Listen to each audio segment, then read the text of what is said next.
The more places I visit, I find myself asking, is your boss a cross? If so, call 592. My boss is a real cross. And tell us your problems. Oh, you have half an hour for lunch? Oh, you don't get lunch? You have to deal with customers on your lunch. Is your bonus bogus? Do you have to steal toilet paper from the stalls because you don't get paid enough? Does the boss have a mini cross that works under him that snitches on you? Does that person steal your pens? Then give us a call and tell us about your woes, and we will try our best to get them fired. Well, maybe not. Don't call us. We can't do nothing. Because that's how most situations are. You really can't do anything. You could complain, you could flare up, you could go on social media, but I mean, right? Do managers make it man? As in, do workers reflect what their managers do or not? Does your disdain for your manager reflect poorly in your work habits? Nowadays, you can't ask to talk to no manager after poor service. Most times, the person giving you the poor service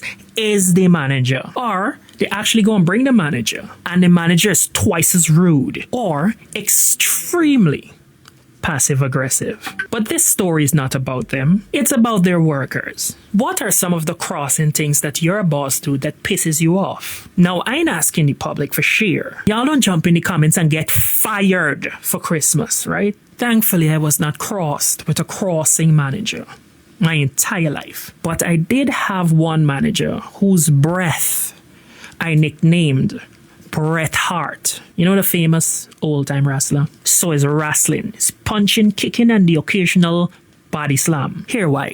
When this woman talk, you have to hold your heart and turn your face. It used to hurt your heart, not even your nose. And you got to stand there and listen. Of course. This was in my early days when I was working at the photocopy place. And when she tell you to do something, you better do it. Because the worst mistake you could make is to ask her to repeat it one more time and see if you survive. Another manager I had was the pinnacle of all managers. Beautiful woman. Beautiful managerial skills. She passed away under truly mysterious circumstances, so R.I.P. Ms. J. I worked at a private hospital back in 2014 as an IT technician. So I was young, dumb and broke. So my manager went to lunch, and I in the storeroom chatting up this girl on my lap, like I own the hospital, right? I talking to she like I own the hospital. So to enter the storeroom, there's a doorway, and there's some louver windows to the right. So when people would walk past the louver window, you would see like a shadow come in. So you would know to be on your heights, take people off your lap. A very smart setup, right? Of course. So I young, wilding, and having no sense. I never thought that maybe, just maybe, people might not, especially people working in the department, like your manager, might not walk past the louvers. They might just open the louvers. And yeah, Ms. J come back, heard some kind of talking at the back, of course, and opened the louvers. And this woman looked right through me. I look in this woman's eye, and this woman didn't look in my eyes. This woman looked past me. I looked at this woman in shock, and our eyes didn't make four. I don't know. Superman stuff. Then the louvers closed. Ms. J went on with your business. And I was like, wow. Look how I can get sent home by. Now they got a back door to the storeroom. She opened the back door, she went out, and I had the back there pondering, like, all right, calculating how much days I walk, there's how much bread I gotta get before I get sent off. And eventually I had to go out, so I walked out, bare face as ever.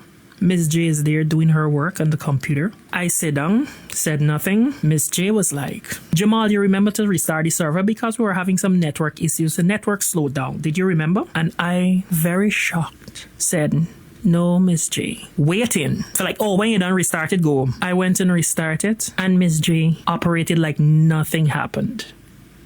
To this day, I don't know if she saw me, saw through me, just didn't say anything. I mean, like she was a kind, good person to not tolerate devilry in the storeroom. But for some reason, not even a reprimand, not even finger wag or a warning. And because it was ignored to the level of a sponsor ignoring my domestic violence project, we went on as normal as ever, like nothing ever happened. Not like something happened and we both know there's the elephant in the room and we're not discussing it. It was oblivious. It was oblivion.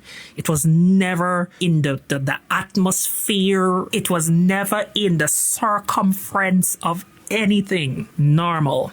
Now that's a good manager for you.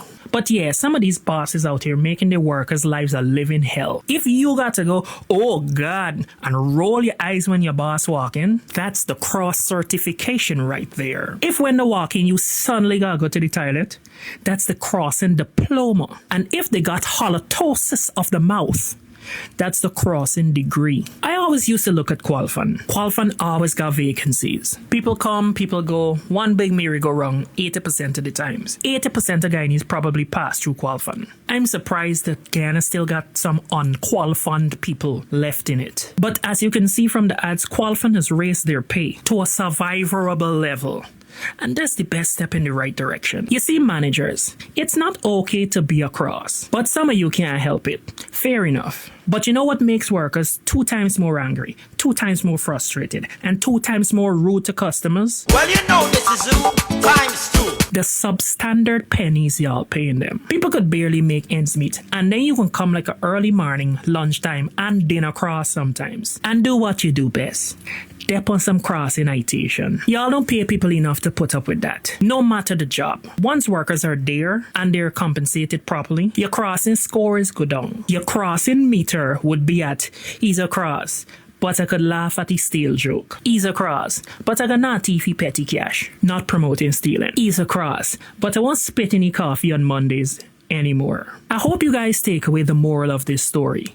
Crossing bosses needs to pay a crossing allowance. This helps workers to look past your arrogant, drunk with power, can't relate to them ways a little better, so they can at least live a bit more comfortable and be pleasant to customers when they come in. Now, this is just one way in which we defend our workers. Not saying this is the only thing that pisses them off, but we highlight and we talk. Because the rude workers have a side of their story too. We listen and we judge most times. This is the NVA fan club saying, don't forget our domestic violence project, it will happen. And nobody don't tell me nothing. Oh my god, Tiffany, NVA fan club is on. I'm their biggest fan. You're now tuned in to to NVA fan club.